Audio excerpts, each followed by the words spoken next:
الحمد لله نحمده ونستعينه ونؤمن به ونتوكل عليه ونعوذ بالله من شرور أنفسنا ومن سيئات أعمالنا من يهده الله فلا مضل له ومن يضلل فلا هادي له وأشهد أن لا إله إلا الله وحده لا شريك له وأشهد أن محمدًا عبده ورسوله أرسله بالهدى ودين الحق ليظهره على الدين كله ولو كره المشركون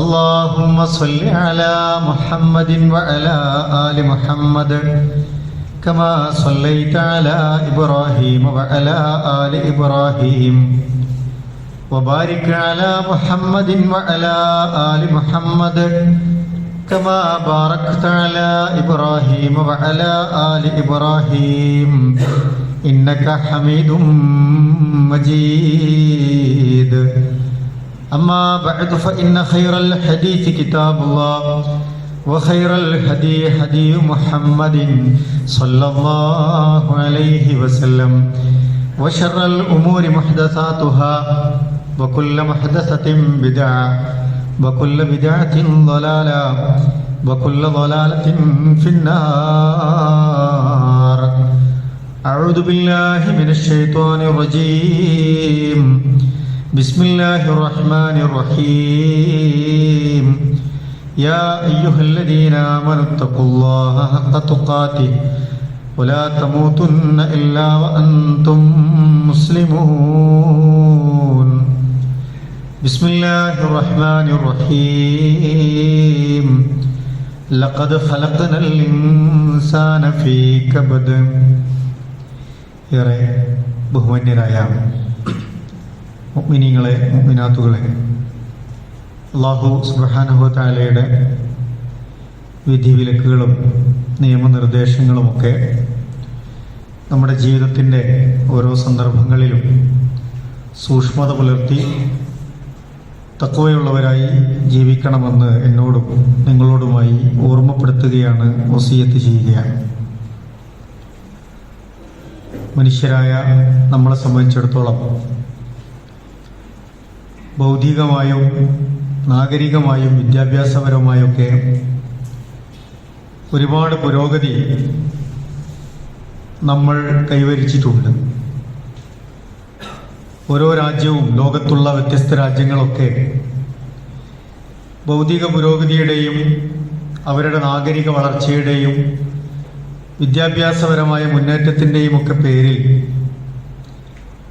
വലിയ ഗ്രേഡുകൾ നേടി മുന്നോട്ട് പോകുന്ന സാഹചര്യവും നമ്മുടെ മുമ്പിലുണ്ട്.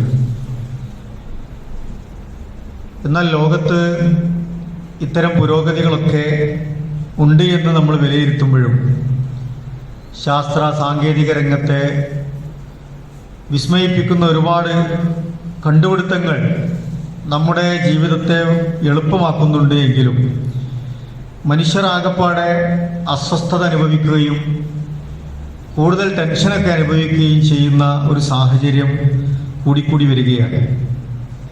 ലോകത്ത് അശാന്തി നിറയുന്നു. പല പ്രശ്നങ്ങളെയും അഭിമുഖീകരിക്കാൻ കഴിയാതെ മനുഷ്യർ പല നിലക്ക് നീറിപ്പുകയുന്ന സാഹചര്യം ഉണ്ട് എന്നതൊരു വസ്തുതയാണ്.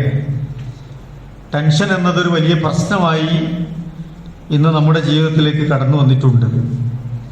നമ്മുടെ മനസ്സിൻ്റെ ആരോഗ്യം, ശരീരത്തിൻ്റെ സൗഖ്യം, ഇതൊക്കെ മെച്ചപ്പെടുത്തുന്നതിന് അന്താരാഷ്ട്ര തലത്തിൽ തന്നെ വിവിധ ആരോഗ്യ സംഘടനകൾ ആളുകൾക്കിടയിൽ ബോധവൽക്കരണത്തിനും മനസ്സിൻ്റെ ആരോഗ്യം വളരെ പ്രധാനമാണ് എന്ന് പഠിപ്പിക്കാനുമൊക്കെയുള്ള ശ്രമങ്ങൾ തുടർന്നു വരികയാണ്. ഈ ഒരു ആഴ്ച യഥാർത്ഥത്തിൽ മാനസികാരോഗ്യ രംഗത്ത് കൂടുതൽ മെച്ചപ്പെട്ട കാര്യങ്ങൾ മനസ്സിലാക്കി മുന്നോട്ട് പോകാനൊക്കെയുള്ള ദിവസങ്ങളായി അന്താരാഷ്ട്ര തലത്തിലൊക്കെ ആചരിക്കപ്പെട്ടു വരുന്നുണ്ട്. സൂചിപ്പിച്ചത്, ടെൻഷൻ കാരണം ജീവിതത്തെ മുന്നോട്ട് കൊണ്ടുപോകാൻ കഴിയാതെ പലരും പ്രയാസപ്പെടുന്നു. പലരെയും അത് ആത്മഹത്യയിലേക്ക് തള്ളിവിടുന്നു. കൗൺസിലിംഗ് സെൻ്ററുകളൊക്കെ ഇന്ന് വളരെ സുലഭമായി ചെറിയ പ്രശ്നങ്ങൾ പോലും ആളുകൾക്ക് സഹിക്കാൻ പറ്റാത്ത പ്രയാസമായി മാറുകയും ഒരു കൺസൾട്ടിങ് ആവശ്യമുള്ള രീതിയിലേക്ക് ഇന്ന് ആളുകൾക്ക് മാറിയിട്ടുണ്ട്. ഒരു തലത്തിൽ അതൊരു വലിയ ആശ്വാസമാണ് എങ്കിലും നിസ്സാരമായ പ്രശ്നങ്ങളെപ്പോലും കൗൺസിലർ സെന്ററുകളെ അല്ലെങ്കിൽ കൗൺസിലിംഗ് സെന്ററുകളെയൊക്കെ അവലംബിക്കുന്ന തരത്തിലേക്ക് നമ്മൾ മാറുന്നുണ്ട്. വിഷാദ രോഗങ്ങൾ കൂടിക്കൂടി വരുന്നു. 4 പേരിൽ ഒരാൾക്ക് മാനസികമായ അസ്വസ്ഥതയുണ്ടാകുന്നു, അസ്വസ്ഥതകൾ അനുഭവിക്കുന്നു എന്ന് കണക്കുകൾ സൂചിപ്പിക്കുന്നു. സമാധാനത്തിന് വേണ്ടി ആളുകൾ പലവിധ വഴികൾ അന്വേഷിച്ചു പോവാണ്. പലരും അല്പം ടെൻഷൻ കുറക്കാൻ മദ്യം ഉപയോഗിക്കുന്നു, അത്തരത്തിലുള്ള നിശാ ക്ലബ്ബുകളിൽ പോകുന്നു, ലഹരി പാർട്ടികളിൽ പെട്ടുപോകുന്നു. കുറച്ചു നേരത്തേക്കെങ്കിലും ഈ സ്ട്രെസ് ഒന്ന് കുറക്കണം എന്നാണ് ആളുകൾ ആഗ്രഹിക്കുന്നത്. നമ്മളെ സംബന്ധിച്ചിടത്തോളം, മുസ്ലിങ്ങളെ സംബന്ധിച്ചിടത്തോളം അല്ലെങ്കിൽ വിശ്വാസികളെ സംബന്ധിച്ചിടത്തോളം മനസ്സിൻ്റെ ഇത്തരം പ്രശ്നങ്ങളെ എങ്ങനെയാണ് നമ്മൾ നേരിടേണ്ടത്? മനസ്സിന് വിഷമങ്ങളില്ലാത്തൊരു സന്ദർഭങ്ങൾ ഉണ്ടാവോ? ശരീരത്തിന് അസുഖങ്ങൾ ബാധിക്കാത്ത സന്ദർഭങ്ങൾ ഉണ്ടാവോ? അല്ലെങ്കിൽ ഒരു പ്രയാസവും ഇല്ലാത്തൊരു ജീവിതം നമുക്ക് ലഭ്യമാകുമോ? ഈ പ്രയാസങ്ങൾ വന്നാൽ തന്നെ നമ്മൾ എങ്ങനെയാണ് അതിനെ നേരിടേണ്ടത് എന്നതിനൊക്കെ ഇസ്ലാം കൃത്യമായ മാർഗനിർദ്ദേശങ്ങൾ നൽകുന്നുണ്ട് എന്നതാണ് വസ്തുത. എവിടെ നിന്നാണ് നമുക്ക് കുറച്ച് സ്വസ്ഥത കിട്ടുക, എങ്ങനെയാണ് നമുക്ക് കുറച്ച് ശാന്തിയും സമാധാനം കിട്ടുക എന്നതിനൊക്കെയുള്ള വഴികളെക്കുറിച്ച് ഖുർആൻ നമുക്ക് പറഞ്ഞു തരുന്നുണ്ട്. ധനവും സമ്പത്തുമൊക്കെ നമുക്ക് ശാശ്വതമായ സമാധാനം നൽകുന്ന കാര്യമാണോ നമ്മൾ ആലോചിക്കേണ്ടതുണ്ട്. ചില ആളുകൾ പറയും, എൻ്റെ കയ്യിൽ പണമില്ലാത്തത് കൊണ്ടാണ് എൻ്റെ പ്രശ്നങ്ങൾ മുഴുവൻ, എനിക്ക് സപ്പോർട്ടിന് എനിക്കൊരു കുടുംബം, നല്ല മക്കളില്ലാത്തതാണ് എൻ്റെ പ്രശ്നം എന്നൊക്കെ അസ്വസ്ഥപ്പെടുന്ന ആളുകളുണ്ട്. എന്നാൽ ധനം എല്ലാത്തിനും ഒരു പരിഹാരമാണോ? മക്കളെല്ലാപ്പോഴും നമുക്ക് സന്തോഷവും സമാധാനം തന്നെ തരുന്ന സാഹചര്യമാണോ ഉണ്ടാവുക? പരിശുദ്ധ ഖുർആൻ നമ്മളോട് പറയുന്നുണ്ട്, ഫലാ തുഅ്ജിബുക അംവാലുഹും വലാ ഔലാദുഹും ഇന്നമാ യുരീദുല്ലാഹു ലിയുഅദ്ദിബഹും ബിഹാ ഫിൽ ഹയാത്തിദ് ദുനിയ വതസ്ഹഖ അൻഫുസുഹും വഹും കാഫിറൂൻ. ഖുർആൻ പഠിപ്പിക്കുന്നത് ഫലാ തുഅ്ജിബുക അംവാലുഹും വലാ ഔലാദുഹും, ആളുകളുടെ കയ്യിലുള്ള പണമോ അവരുടെ മക്കളെയോ സന്താനങ്ങളെയോ കണ്ടിട്ട് നിങ്ങൾ ആശ്ചര്യപ്പെടേണ്ടതില്ല. ചിലപ്പോൾ അതവർക്കൊക്കെ വലിയ പരീക്ഷണമായി ദുനിയാവിൽ അനുഭവിക്കേണ്ടി വരും. ചിലപ്പോൾ വലിയ ശിക്ഷയായിട്ട് തന്നെ അതൊക്കെ രൂപപ്പെടുമെന്നൊക്കെ ഖുർആൻ നമ്മെ താക്കീത് നൽകുന്നത് നമുക്ക് കാണാൻ കഴിയും. അപ്പോൾ മറ്റുള്ളവർക്ക് ലഭിക്കുന്ന സമ്പത്ത് നോക്കി, സന്താനങ്ങളെ നോക്കി നമ്മൾ ആശ്ചര്യപ്പെട്ട് അതിൽ അസൂയ കൊണ്ട് അല്ലെങ്കിൽ എനിക്കതില്ലല്ലോ എന്ന് നിരാശ കൊണ്ട് മനസ്സ് വിഷമിപ്പിക്കേണ്ടതില്ല എന്നാണ് ഖുർആൻ പറയുന്നത്. സമ്പത്ത് വലിയ നന്മയാണ്, ചിലപ്പോൾ അത് വലിയ പരീക്ഷണമാണ്. മക്കൾ ചിലപ്പോൾ വലിയ ഗുണമായിരിക്കും, വലിയ നന്മയായിരിക്കും, പക്ഷെ ചിലപ്പോൾ അത് വലിയ പരീക്ഷണമായി നമ്മളെ ബാധിക്കും എന്നതിലും സംശയമില്ല. നോക്കൂ, സ്വത്ത് ഉള്ള എത്ര ആളുകളുണ്ട്, സ്വത്ത് കൊണ്ട് തന്നെ കുടുങ്ങിപ്പോയി എത്ര മനുഷ്യരെ നമ്മുടെ മുമ്പിൽ ജീവിക്കുന്നുണ്ട്. സ്വത്ത് ഒരുപാടുണ്ട്, പക്ഷെ അതുകൊണ്ട് തന്നെ കുടുങ്ങിപ്പോയി മനുഷ്യന്മാർ. അത് സമയത്ത് ആസ്വദിക്കാൻ അനുഭവിക്കാനും കഴിയാതെ കടന്നുപോയ മനുഷ്യന്മാരെ കുറിച്ച് നമ്മൾ കേട്ടിട്ടില്ലേ? സ്വത്തുണ്ട്, പക്ഷേ അതൊന്നും അനുഭവിക്കാൻ കഴിയുന്നില്ല. ഒരു പരീക്ഷണം പോലെ നമ്മുടെ മുമ്പിൽ കിടക്കും ചിലപ്പോൾ. മക്കളും അങ്ങനെ തന്നെയാണ്. എത്ര പ്രതീക്ഷയിലാണ് നമ്മുടെ മക്കളെ വളർത്തുന്നത്, എത്രമാത്രം പരിഗണന കൊടുത്താണ് വളർത്തുന്നത്, എത്ര ലാളിച്ചും എത്ര സ്നേഹിച്ചുമാണ് നമ്മൾ അവരെ വളർത്തുന്നത്. പക്ഷെ അവർ വളർന്നു വരുമ്പോൾ അവരുടെ ഒരു ഇഷ്ടങ്ങൾക്ക് നമ്മൾ വഴങ്ങാതാകുന്നു എന്ന് കാണുമ്പോൾ അവരെ കൊണ്ട് നമ്മൾ സങ്കടം അനുഭവിക്കേണ്ടി വരുന്നു, കഷ്ടനഷ്ടങ്ങൾ അനുഭവിക്കേണ്ടി വരുന്നു, മനക്ലേശങ്ങളും മനപ്രയാസങ്ങളും നമ്മൾ അനുഭവിക്കേണ്ടി വരുന്നു. അവർ നമ്മുടെ സ്വസ്ഥത തന്നെ നശിപ്പിക്കുന്ന തരത്തിലേക്ക് പോകുന്ന എത്രയെത്ര വർത്തമാനങ്ങൾ നമ്മൾ കേട്ടുകൊണ്ടിരിക്കുന്നുണ്ട്. അപ്പോൾ മക്കളാവട്ടെ, സമ്പത്താവട്ടെ, പ്രശസ്തിയാവട്ടെ, അധികാരങ്ങളാവട്ടെ, ഇതെല്ലാം ഒരു സമാധാനം, ഒരു ശാന്തി പ്രദാനം ചെയ്യുന്ന ഒരു സ്ഥിരമായ സംഗതികളല്ല. ഇതൊക്കെ ആപേക്ഷികമായി നമ്മുടെ ജീവിതത്തിലൂടെ അങ്ങനെ കടന്നു പോകും. നമ്മുടെ ജീവിതത്തിന്റെ ലക്ഷ്യം എന്താണ് എന്ന് നിർണ്ണയിക്കുന്നിടത്താണ് ഇതൊക്കെ എങ്ങനെ നമ്മൾ ഉപയോഗപ്പെടുത്തണം, എങ്ങനെ ഇതിനെ സ്വീകരിക്കണമെന്ന് നമുക്ക് മനസ്സിലാക്കാൻ കഴിയുക. നമ്മളെ സംബന്ധിച്ചിടത്തോളം നമ്മളെ സ്വസ്ഥത നഷ്ടപ്പെടുന്നത് എവിടെയാണ്? കഴിഞ്ഞ കാലത്തെ അനുഭവങ്ങൾ, ചിലപ്പോൾ ദുരനുഭവങ്ങൾ, ചിലപ്പോൾ സംഭവിച്ച നഷ്ടങ്ങൾ, ചിലപ്പോൾ ദുരിതങ്ങൾ, ആരെങ്കിലും പറഞ്ഞതിൻ്റെ പേരിൽ, ആരെങ്കിലും ചെയ്തതിൻ്റെ പേരിലൊക്കെയുള്ള വിഷമങ്ങൾ, നമ്മുടെ കഴിഞ്ഞ കാലത്ത് സംഭവിച്ച കാര്യങ്ങൾ ഓർത്ത് ഇപ്പോഴും അത് പേറി നടക്കുന്ന മനുഷ്യരുണ്ടാവും. അതിൻ്റെ ദുഃഖവും പേറി, അതിൻ്റെ സങ്കടങ്ങൾ പേറി, അതിൻ്റെ പരാധീനതകൾ അങ്ങനെ പറഞ്ഞുകൊണ്ടേ ഇരുന്ന് പോണ ആളുകളുണ്ടാവും. അവരെ സംബന്ധിച്ചിടത്തോളം മനസ്സിൽ എപ്പോഴും ഒരു സങ്കടമാണ്, ഒരു ടെൻഷനാണ്. അങ്ങനെ കഴിഞ്ഞ കാലത്തെക്കുറിച്ച് ഓർത്ത് ഇപ്പോഴും സങ്കടപ്പെട്ട് ജീവിക്കുന്ന മനുഷ്യരുണ്ടാവും. അങ്ങനെ മുസ്ലിം ജീവിക്കേണ്ടതുണ്ടോ എന്ന് ഖുർആൻ നമുക്ക് പറഞ്ഞു തരുന്നുണ്ട്. അതുപോലെ തന്നെ ചിലപ്പോൾ ഇപ്പോൾ ജീവിച്ചുകൊണ്ടിരിക്കുന്ന ഈ സന്ദർഭം, ഈ വർത്തമാനകാലം നമ്മളെ സംബന്ധിച്ചിടത്തോളം നമ്മുടെ മഈശത്തിനെ കുറിച്ച്, ജീവിതത്തിലെ വിഭവങ്ങളെ കുറിച്ച് ഓർത്ത്, റിസ്ക്കിനെ കുറിച്ചൊക്കെ ഓർത്ത് വിഷമിക്കുകയും സങ്കടപ്പെടുകയും അതിങ്ങനെ രണ്ടറ്റം കുട്ടിമുട്ടിക്കാനൊക്കെ പ്രയാസപ്പെട്ട് വിഷമിക്കുന്ന ആളുകളുണ്ടാവും. ചിലപ്പോൾ അവരുടെ വിഷമം അതായിരിക്കും, അവരുടെ ടെൻഷൻ അതിനെക്കുറിച്ചായിരിക്കും. മറ്റു ചിലരെ കുറിച്ച് ഭാവിയെക്കുറിച്ചാണ്. ഭാവിയിൽ ഞാൻ എന്താവും, എൻ്റെ കുടുംബം എന്താവും, എൻ്റെ മക്കൾ എന്താവും, എൻ്റെ നാടെന്താകും, എൻ്റെ രാജ്യം എന്താകും, എനിക്ക് രോഗം ബാധിക്കുമോ, എൻ്റെ വാർദ്ധക്യത്തിൽ ഞാൻ എങ്ങനെയാകും, ഭിന്നശേഷി മക്കളൊക്കെ ഉള്ള കുടുംബങ്ങൾ ഉണ്ടാവും, അവരിനി എന്താകും, അവരാര് നോക്കും, കടബാധ്യതയിൽപ്പെട്ടാൽ എന്ത് ചെയ്യും, ഇങ്ങനെ വ്യത്യസ്തമായ ആശങ്കകളിൽ ഭാവിയെക്കുറിച്ച് ഓർത്ത് ജീവിക്കുന്ന മനുഷ്യരുണ്ട്. അവനവന്റെ മരണത്തെ തന്നെ കുറിച്ച് ആലോചിച്ച് മരിക്കേണ്ടി വരുമല്ലോ എന്ന് ആലോചിച്ച് ബേജാറായി ജീവിക്കുന്ന ആളുകൾ വരെ നമ്മുടെ ഇടയിലുണ്ട് എന്നതാണ്.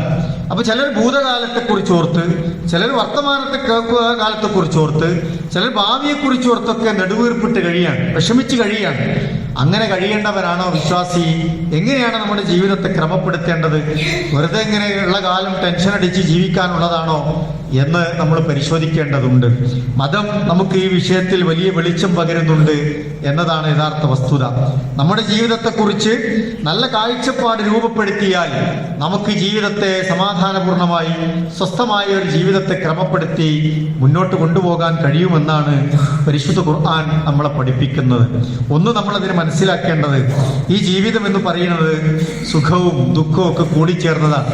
വിഷമങ്ങളും സന്തോഷങ്ങളൊക്കെ കൂടിച്ചേർന്നതാണ്.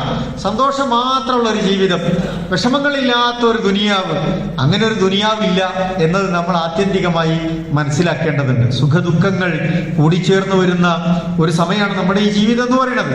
അത് നമ്മൾ ഒന്നാമതായി ഉൾക്കൊള്ളേണ്ടതുണ്ട്. രണ്ടാമതായി ദുനിയാവിനെ കുറിച്ച് നമ്മൾ മനസ്സിലാക്കേണ്ടത് ഇതൊരു പരീക്ഷണാലയമാണ് എന്നതാണ്. ഒരു പരീക്ഷണങ്ങൾ സംഭവിക്കാൻ സാധ്യതയുള്ള ഒരു ഇടത്താണ് നമ്മൾ ജീവിക്കുന്നത്. മനുഷ്യന്റെ ജീവിതം എന്ന് പറഞ്ഞാലോ ഒരു കൃത്യമായ പരീക്ഷണത്തിന് വേണ്ടി തയ്യാറാക്കിയതുമാണ്. മനുഷ്യരെ സംബന്ധിച്ചിടത്തോളം അല്ലാഹു തആല മനുഷ്യന്റെ സൃഷ്ടിപ്പിനെ പറ്റി പറഞ്ഞു, ലഖദ് ഖലഖനൽ ഇൻസാന ഫീ കബദ്. തീർച്ചയായും മനുഷ്യൻ ക്ലേശങ്ങളോട്, ബുദ്ധിമുട്ടുകളോട് മല്ലിട്ട് ജീവിക്കേണ്ടവനായാണ് സൃഷ്ടിക്കപ്പെട്ടത് എന്നാണ്. കാര്യങ്ങളൊക്കെ കുറച്ച് പരുക്കൻ ജീവിതത്തെ നേരിട്ട് കൊണ്ട് ജീവിക്കുന്ന സാഹചര്യത്തിലാണ് മനുഷ്യൻ സൃഷ്ടിക്കപ്പെട്ടിട്ടുള്ളത് എന്നാണ്. അപ്പൊ പിന്നെ അതിന് നമുക്ക് രക്ഷപ്പെടാൻ കഴിയില്ല. നമ്മുടെ സൃഷ്ടിപ്പ് തന്നെ അങ്ങനെയാണ് എന്ന് നമ്മൾ മനസ്സിലാക്കേണ്ടതുണ്ട്. രണ്ടാമത്തേത്, നമ്മുടെ സൃഷ്ടിപ്പിന്റെ ലക്ഷ്യം എന്താണ്? അല്ലദീ ഖലഖൽ മൗത വൽ ഹയാത ലിയബ്ലുവകും അയ്യുകും അഹ്സനു അമല. ദുനിയാവിൽ ജനിച്ചോ മരിക്കും, ഉറപ്പാണ്. ഇതിനിടയിലുള്ള ഈ സമയമാണ് നമുക്ക് ജീവിക്കാൻ കിട്ടുന്നത്. കുറഞ്ഞ സമയമാണ് നമ്മൾ ജീവിക്കുന്നത്. ആ ജീവിതത്തിൽ നിങ്ങൾ ഏറ്റവും നല്ല കർമ്മങ്ങൾ ആര് ചെയ്യുന്നു? ആരാണ് ഏറ്റവും നന്നായി ജീവിക്കുന്നത്? നല്ല കർമ്മങ്ങൾ ചെയ്ത് ജീവിക്കുന്നത് ആരാണ്? അത് പരിശോധിക്കാൻ നിങ്ങളെ പരീക്ഷിക്കുന്നു എന്ന് ഖുർആൻ നമ്മളെ പഠിപ്പിക്കാൻ. അപ്പൊ നമ്മുടെ ജീവിതം എത്രത്തോളം പെർഫെക്റ്റ് ആക്കുന്നു എന്നിടത്താണ് പ്രിയപ്പെട്ടവരെ നമ്മുടെ ഈ ദുനിയാവിലെ ജീവിതം പ്രസക്തമാകുന്നത്. അല്ലാത്തതൊന്നും പ്രസക്തമല്ല. നമ്മൾ എങ്ങനെ ജീവിക്കുന്നു, എത്ര നന്നായി ജീവിക്കുന്നു എന്നിടത്താണ് കാര്യങ്ങളുടെ കിടപ്പ് എന്നതാണ്. അപ്പൊ നമുക്ക് ഇങ്ങനെ ദുനിയാവ് ഇങ്ങനെയാണെന്ന് മനസ്സിലായി, നമ്മുടെ സൃഷ്ടിപ്പ് ഇങ്ങനെയാണെന്ന് മനസ്സിലായി, നമ്മുടെ ജീവിതത്തിന്റെ ലക്ഷ്യം എന്ന് പറഞ്ഞാൽ ജീവിതം മരണത്തിന് ഇടക്കുള്ള ഈ സംഭവം എങ്ങനെയാണ്, എന്തിനാണ് എന്നതും മനസ്സിലായി. അങ്ങനെ മുന്നോട്ട് പോകണമെങ്കിൽ നമുക്ക് നല്ല ഈമാൻ വേണം, കറകളഞ്ഞ ഈമാൻ വേണം, നല്ല വിശ്വാസം നമ്മുടെ മനസ്സിൽ അങ്ങനെ ഉറച്ചു കിടക്കണം. അള്ളാഹുവിൽ നല്ല ഈമാൻ ഉണ്ടെങ്കിൽ നമുക്ക് എല്ലാ വിഷമങ്ങളെയും അതിജയിച്ച് മുന്നോട്ട് പോകാൻ കഴിയുമെന്നാണ് ഖുർആൻ നമ്മളെ പഠിപ്പിക്കുന്നത്. ഭൗതികമായ ഒരുപാട് ടാക്ടിക്സുകൾ, തന്ത്രങ്ങൾ, ടെക്നിക്സുകൾ, ചികിത്സകളൊക്കെ മനസ്സിന്റെ ആശ്വാസത്തിന് പഠിപ്പിക്കപ്പെടുന്നുണ്ട്. അതോടൊപ്പം തന്നെ നമ്മളെ സംബന്ധിച്ചിടത്തോളം പരിശുദ്ധ ഖുർആൻ അല്ലാഹു സുബ്ഹാനഹു വ തആല എന്താണ് നമ്മുടെ സ്വസ്ഥതയ്ക്ക് വേണ്ടി പറയുന്നത് എന്നുകൂടി പഠിക്കുമ്പോഴാണ് നമ്മുടെ ജീവിതത്തെ അത് എളുപ്പമാക്കി മാറ്റുക. മനുഷ്യന്റെ പ്രകൃതത്തെ കുറിച്ച് ഖുർആൻ പറയുന്നത് അവൻ എപ്പോഴും ക്ഷമകേട് വരുന്നതാണ്.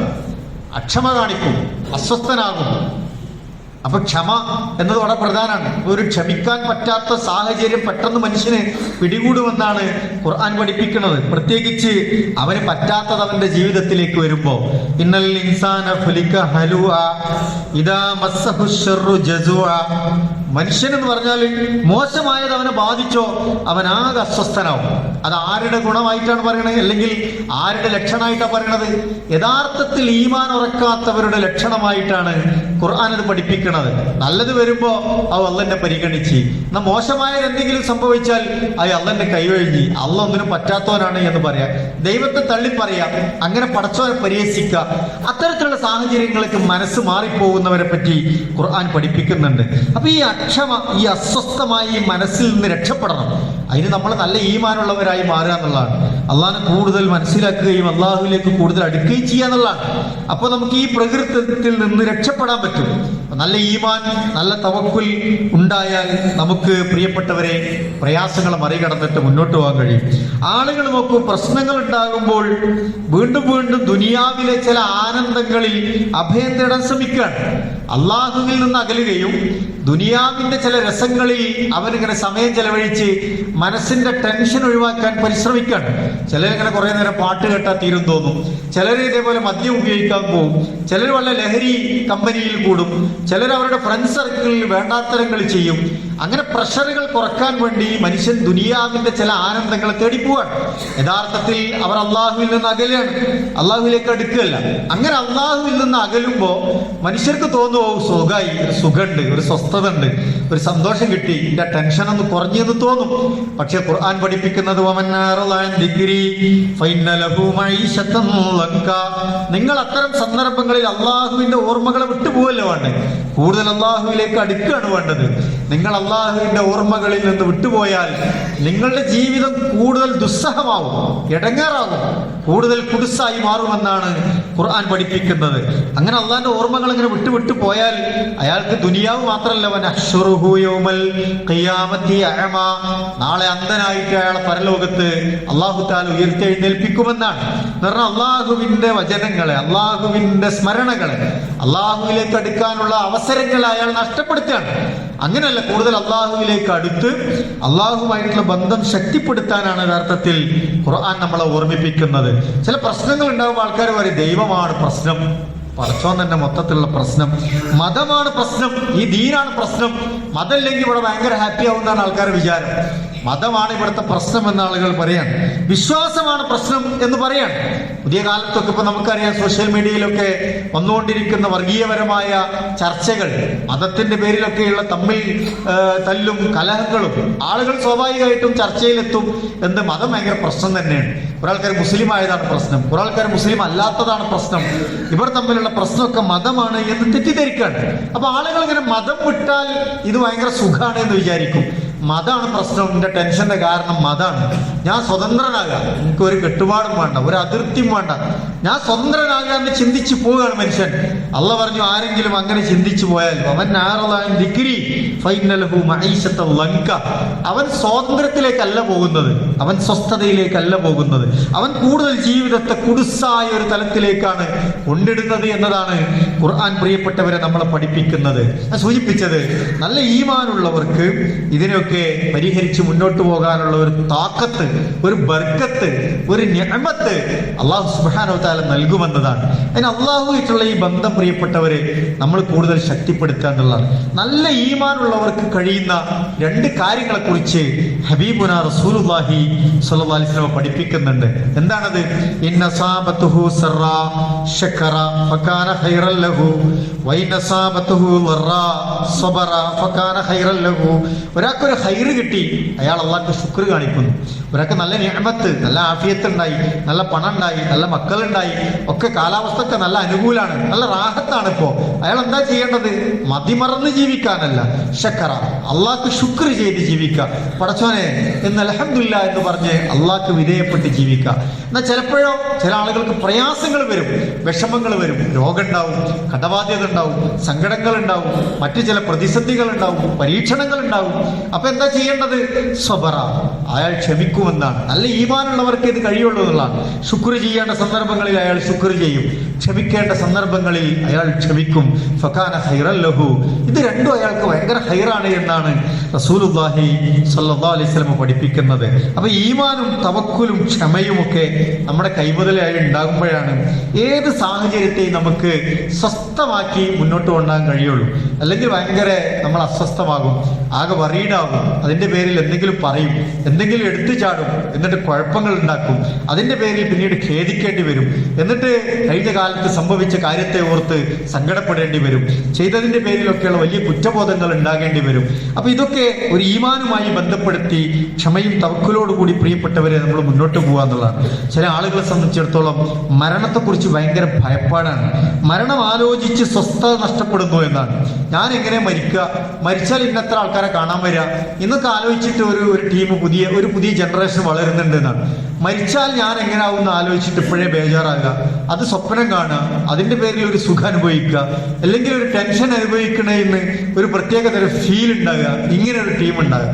മരണത്തിൽ നിന്ന് രക്ഷപ്പെടാൻ ആർക്കെങ്കിലും കഴിയുമായിരുന്നെങ്കിൽ എത്ര പേര് രക്ഷപ്പെടുമായിരുന്നു പ്രിയപ്പെട്ടവരെ?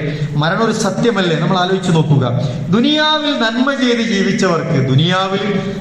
ചെയ്ത് ജീവിച്ചവരെ സംബന്ധിച്ചിടത്തോളം അവർ മരണത്തെ ഒരിക്കലും പേടിക്കേണ്ടതില്ല എന്നുള്ളതാണ്. ദുനിയാവിൽ നല്ല മനുഷ്യനായി ജീവിച്ചാൽ ഒരാളെയും നമ്മൾ പേടിക്കേണ്ടതില്ലല്ലോ, മരണത്തെയും നമ്മൾ പേടിക്കേണ്ടതില്ല. കാരണം പിന്നെ സംഭവിക്കാനുള്ളതൊക്കെ ഹൈറാണ് എന്ന് മനസ്സിലാക്കിയ ഒരാളെ സംബന്ധിച്ചിടത്തോളം പിന്നെ മരണത്തെ ബേജാറാകേണ്ട സംഗതിയില്ല. നോക്കൂ, കൊല്ലപ്പെടും എന്ന ഘട്ടമെത്തുമ്പോൾ പോലും നമ്മുടെ പൂർവികർ മുൻഗാമികൾ ഭയപ്പാടില്ലാതെ അതിനെ നേരിട്ട ആളുകളാണ്. മഹാനായ ഇബ്രാഹിം നബി അലൈഹി സ്വലാത്തു വസ്സലാം അഗ്നികുണ്ടാരത്തിലേക്ക് വലിച്ചെറിയൊരു സന്ദർഭമാണ്. മരിച്ചു പോകുമോ എന്ന് തൊട്ട് മുമ്പിൽ ഇങ്ങനെ ആലോചിക്കാനുള്ള സന്ദർഭങ്ങളാണ്. പക്ഷേ എത്ര ധൈര്യത്തോടെയാണ് ഇബ്രാഹിം നബി അലൈഹി സ്വലാത്തു വസ്സലാം മനക്കരുത്തോടെയാണ് ആ തീക്കുണ്ടാരത്തിനടുത്തേക്ക് അങ്ങനെ ചെല്ലണത്. നമ്മൾ ആലോചിച്ച് നോക്കൂ. ഖുർആൻ പറഞ്ഞ ഉറപ്പാണത്. നിങ്ങളുടെ മനസ്സിന് അല്ലാഹു ധൈര്യം തരുന്നു, ഹുസ്ൻ അല്ലാഹു മാറ്റിത്തരും, ഭയപ്പാടിൽ നിന്ന് അല്ലാഹു നമ്മെ രക്ഷപ്പെടുത്തുമെന്നാണ്. അത് നല്ല ഈമാനുള്ളവർക്ക് സാധിക്കുന്ന ഘടകമാണ്. അപ്പൊ നമ്മൾ അതിലേക്കാണ് എത്തേണ്ടത്. ലാ ഖൗഫുൻ അലൈഹിം വലാ ഹും യഹ്സനൂൻ. അവർക്ക് ഭയപ്പാടുണ്ടാവില്ല, അവർ സങ്കടപ്പെടേണ്ടി വരില്ല, വിഷമം ഉണ്ടാവില്ല എന്നല്ല, പക്ഷെ അതിന്റെ പേരിൽ അങ്ങനെ സ്വസ്ഥത നഷ്ടപ്പെട്ട് ജീവിക്കേണ്ട ഒരു സാഹചര്യം അവർക്ക് ഉണ്ടാവില്ല എന്നാണ് ഖുർആൻ കൃത്യമായി പഠിപ്പിക്കുന്നത്. നോക്കൂ, മരണം ഉറപ്പല്ലേ പ്രിയപ്പെട്ടവരെ? ഓടി രക്ഷപ്പെടാൻ ആർക്കെങ്കിലും കഴിയുമോ? അങ്ങനെ ആരെങ്കിലും രക്ഷപ്പെട്ടിട്ടുണ്ടോ? സാധ്യമല്ലല്ലോ. ഖുർആൻ അതും പറഞ്ഞു തന്നിട്ടുണ്ട്. ഖുൽ, നബിയെ പറഞ്ഞു കൊടുക്കുക, ഇന്നൽ മൗതല്ലദീ തഫിറൂന മിൻ ഫഇന്നഹു മുലാഖീകും. ആരെങ്കിലും മരണത്തിൽ നിന്ന് ഓടി രക്ഷപ്പെടാനാണ് ശ്രമിക്കണത്, പക്ഷേ അവരാ മരണം കണ്ടുമുട്ടുക തന്നെ ചെയ്യുമെന്നാണ്. അതിന് പ്രായ വ്യത്യാസമൊന്നുമില്ല, അല്ലെങ്കിൽ വേറെ എന്തെങ്കിലും ദറജന്റെ പേരിലല്ല. അവനവന്റെ അജലെത്തിക്കഴിഞ്ഞാൽ അത് അവസാനിക്കുമെന്നതാണ് പ്രിയപ്പെട്ടവരെ. അത് തേടി വരും നമ്മൾ അങ്ങോട്ട് അന്വേഷിച്ച് പോകണ്ട, അത് ഇങ്ങോട്ട് നമ്മളെ തേടി വരും. അതിന് നമ്മൾ ഒരുങ്ങുക എന്നതാണ്. ജീവിതത്തിൽ ക്ലിയർ ആക്കാനുള്ളതൊക്കെ ക്ലിയർ ആക്കുക എന്നുള്ളതാണ്. തെറ്റുകുറ്റങ്ങളൊക്കെ വന്നുകണമെങ്കിൽ അതൊക്കെ തൗബ ചെയ്ത് മനസ്സ് ഹീൽ ചെയ്ത് നന്നായി നിൽക്കുക എന്നുള്ളതാണ്. അപ്പൊ നമുക്ക് കുറെ ടെൻഷൻ കുറയും, നമ്മുടെ പ്രഷർ കുറയും, വിഷമം കുറയും. മരിച്ചു പോയാലും പടച്ചോനെ എനിക്ക് സ്വർഗം കിട്ടുമല്ലോ എന്നുള്ള വലിയ ആശ്വാസം ഉണ്ടാകും. അവിടേക്ക് നമ്മുടെ ഈമാനിൽ എത്തിക്കാൻ നമുക്ക് കഴിയണം. ചില ആളുകൾക്ക് താങ്ങാൻ പറ്റാത്തത് ഉറ്റവരും പ്രിയപ്പെട്ടവരൊക്കെ മരണപ്പെട്ടു പോകുമ്പോഴാണ്. അവരെ പിടിച്ചു നിർത്താൻ നമുക്ക് കഴിയോ പ്രിയപ്പെട്ടവരെ? എന്തെങ്കിലും മരുന്ന് നമ്മളെ കയ്യിലുണ്ടോ? അതൊക്കെ പിടിച്ചു നിർത്താൻ, ആയുസ്സിനെ പിടിച്ചു നിർത്താൻ നമുക്ക് സാധ്യമല്ലല്ലോ, നമ്മുടെ കയ്യിലുള്ള സംഗതി അല്ലാതെ. അതുകൊണ്ട് ഉറ്റവർ പ്രിയപ്പെട്ടവർ വിട പറയുമ്പോൾ ആളുകൾക്ക് താങ്ങാൻ പറ്റാതാവുന്നത് എന്തുകൊണ്ടാണ്? ഈമാൻ ദുർബലപ്പെടുന്നതുകൊണ്ടാണ്. അതുപോലെ തന്നെ ഭാവിയെക്കുറിച്ച് ആശങ്കപ്പെടുന്നതുകൊണ്ടാണ്. അവനില്ലാതെ അവളില്ലാതെ ഞാൻ എങ്ങനെ ജീവിക്കും എന്നതിനെ കുറിച്ച് ഓർക്കുമ്പോഴാണ്. നാളെ അവർക്ക് ലഭിക്കുന്ന സ്വർഗത്തെക്കുറിച്ച് നമുക്ക് ബോധമുണ്ടെങ്കിൽ, അവരോടൊപ്പം ചേർന്ന് നിൽക്കാൻ നാളെ ഞാനും അവിടെ എത്തുമെന്ന് ഉറപ്പുണ്ടെങ്കിൽ ആർക്കും ഭയപ്പെടേണ്ട ആവശ്യമില്ല. അതിനെ നമ്മൾ നല്ല നിലയ്ക്ക് ജീവിക്കുക എന്നുള്ളതാണ്. റസൂലുള്ളാഹി സ്വല്ലല്ലാഹു അലൈഹി വസല്ലം പറഞ്ഞു, ഇത്തരം സന്ദർഭങ്ങളെ ഉൾക്കൊള്ളാൻ നമ്മൾ പഠിക്കുക എന്നുള്ളത് പ്രധാനമാണ്. റസൂൽ സ്വല്ലല്ലാഹു അലൈഹി വസല്ലമയുടെ മകൾ, അവരുടെ കുട്ടി വളരെ രോഗാതുരനായി പ്രയാസപ്പെടുന്ന ഒരു സന്ദർഭം, മരണാസന്നനായി കിടക്കുന്ന ഒരു സന്ദർഭം, അവര് റസൂലുള്ളാഹി സ്വല്ലല്ലാഹു അലൈഹി വസല്ലമയുടെ അടുക്കലേക്ക് ഒരു ദൂതനെ പറഞ്ഞയച്ചു. റസൂലിനോടൊന്ന് പെട്ടെന്ന് വരാൻ പറയണം. റസൂലുള്ളാഹി സ്വല്ലല്ലാഹു അലൈഹി വസല്ലം ചെറിയ തിരക്കിലായിരുന്നു. റസൂലുള്ള അവരോട് തിരിച്ചു പറഞ്ഞയക്കുന്നത് എന്താണ്? അന്നലില്ലാഹി മാ അഖദ വലഹു മാ അഅത. അല്ലാഹ് തന്നത് അല്ലാഹ് തിരിച്ചെടുക്കാൻ ഉദ്ദേശിക്കുന്നുണ്ടെങ്കിൽ സൈനബ് അല്ലാഹ് തിരിച്ചെടുക്കും. ആശ്വസിപ്പിക്കണം. എങ്ങനെ ആശ്വസിക്കണം? അള്ള തന്നതാണ്, അത് അള്ളാഹ്ക്ക് സമയം അള്ള തിരിച്ചെടുക്കും. അത് മനസ്സിലാക്കണമെന്ന് പഠിപ്പിച്ചു കൊടുക്കുകയാണ്. വകുല്ലു ശൈഇൻ ഇൻദഹു ബി അജലിൻ മുസമ്മ. എന്ത് കാണിച്ചിട്ടും കാര്യമില്ല, ഓരോന്നിനും ഓരോ സംഗതിക്കും അല്ലാഹു തആല ചില അജലുകൾ നിശ്ചയിച്ചിട്ടുണ്ട്. അത് അവിടെ എത്തുമ്പോൾ അത് നിൽക്കും. ഫമുർഹ, എന്നിട്ട് അവരോട് പറഞ്ഞു, നിങ്ങൾ പോയിട്ട് ഫൽതസ്ബിർ, അവരോട് നീ ക്ഷമിക്കാൻ പറയുക. വൽ തഹ്തസിബ്, വലിയ പ്രതിഫലം നിനക്ക് അതിനുണ്ട് എന്ന് അവരോട് പറഞ്ഞു കൊടുക്കൂ എന്ന് റസൂലുള്ളാഹി സ്വല്ലല്ലാഹി അലൈഹി വസല്ലമ തന്റെ പേരക്കുട്ടി മരിക്കാൻ കിടക്കുമ്പോ പറഞ്ഞയച്ച വർത്തമാനങ്ങളാണ് ഈ പഠിപ്പിക്കുന്നത്. ഇതെന്തിനാണ്? അങ്ങനെയൊക്കെ നമ്മുടെ ചുറ്റുവട്ടങ്ങളിൽ സംഭവിക്കുമെന്നതാണ്. പ്രിയപ്പെട്ടവരുടെ മരണം നമ്മളെ വേദനിപ്പിക്കും, വിഷമിപ്പിക്കും. പക്ഷേ അത് താങ്ങാൻ കഴിയാത്തവരായി ഒരു ദുർബലനായ വിശ്വാസിയാകാനല്ല പഠിപ്പിക്കുന്നത്. നല്ല കവിയിൽ ഒരു മുഅ്മിനാകാനാണ്. അൽ മുഅ്മിനുൽ ഖവി, നല്ല ശക്തനായ ഒരു വിശ്വാസിയാകാൻ നമ്മളെ പഠിപ്പിക്കുന്നത്. എന്തുകൊണ്ടാണ്? ഇത്തരം പ്രതിസന്ധികളെ, വിഷമങ്ങളെ മറികടന്നു പോകാനുള്ള ഈമാനിന്റെ കരുത്ത് ഒരു മുഅ്മിൻ എന്ന നിലക്ക്, ഒരു മുഅ്മിനത്ത് എന്ന നിലക്ക് നമ്മൾ ആർജിച്ചെടുക്കണമെന്നാണ് പ്രിയപ്പെട്ടവരെ ഖുർആനും അതുപോലെ തന്നെ റസൂലുള്ളാഹി സ്വല്ലല്ലാഹി അലൈഹി വസല്ലം പഠിപ്പിക്കുന്നത്.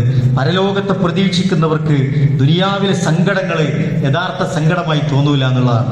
പരലോകത്തെ പ്രതീക്ഷ അർപ്പിച്ചവർക്ക് ദുനിയാവിലെ വിഷമങ്ങൾ അതൊരു വലിയ വിഷമായി തോന്നൂല. ഒരു നേരത്തെ സങ്കടമൊക്കെ വന്നേക്കാം, പക്ഷേ അതിനവർ മറികടന്നു പോകും. നമ്മൾ എന്താ ചെയ്യേണ്ടത്? നമ്മൾ നമ്മുടെ ബാധ്യതകൾ നിർവഹിച്ച് ദുനിയാവിനെയും പരലോകത്തെയൊക്കെ മനസ്സിലാക്കി നമ്മുടെ ജീവിതത്തെ ക്രമീകരിക്കുക. റസൂൽ സ്വല്ലല്ലാഹി അലൈഹി വസല്ലം പറഞ്ഞു, ഇന്നലി റബ്ബിക അലൈക ഹഖൻ, അള്ളാഹിനോട് നിങ്ങൾക്ക് ചില ബാധ്യത ഉണ്ട്, അത് കൃത്യമായി നിങ്ങൾ നിർവഹിക്കുക. വലിനഫ്സിക അലൈക ഹഖൻ, നിങ്ങൾക്ക് നിങ്ങളോട് തന്നെ ചില ബാധ്യതകളുണ്ട്, അത് നിങ്ങൾ നിർവഹിക്കുക. വലി അഹ്ലിക അലൈക ഹഖൻ, നിങ്ങൾക്ക് നിങ്ങളുടെ കുടുംബത്തോട് ചില ബാധ്യതകളുണ്ട്, അത് നിങ്ങൾ നിർവഹിക്കുക. ഫഅതി കുല്ലി ദി ഹഖിൻ ഹഖ, ഓരോന്നിന്റെയും ഹക്ക് ഹക്കായി തന്നെ നിങ്ങൾ നിർവഹിച്ച് മുന്നോട്ട് പോവുക. എങ്കിൽ നിങ്ങൾക്ക് വേറെ ബേജാറിന്റെ പ്രശ്നങ്ങളൊന്നും ഉണ്ടാവില്ല എന്ന് റസൂൽ സ്വല്ലല്ലാഹി അലൈഹി വസല്ലം നമ്മളെ പഠിപ്പിക്കുന്നുണ്ട്. അല്ലാഹു സുബ്ഹാനഹു വ തആല നമ്മുടെ വിഷമങ്ങളൊക്കെ നീക്കിക്കളയുകയും ഈമാനിന്റെ കരുത്തോടുകൂടി മുന്നോട്ട് പോകാൻ ഭാഗ്യം ലഭിക്കുന്ന യഥാർത്ഥ മുത്തഖീങ്ങളുടെ കൂട്ടത്തിൽ ഉൾപ്പെടുത്തി അനുഗ്രഹിക്കുകയും ചെയ്യുമാറാവട്ടെ.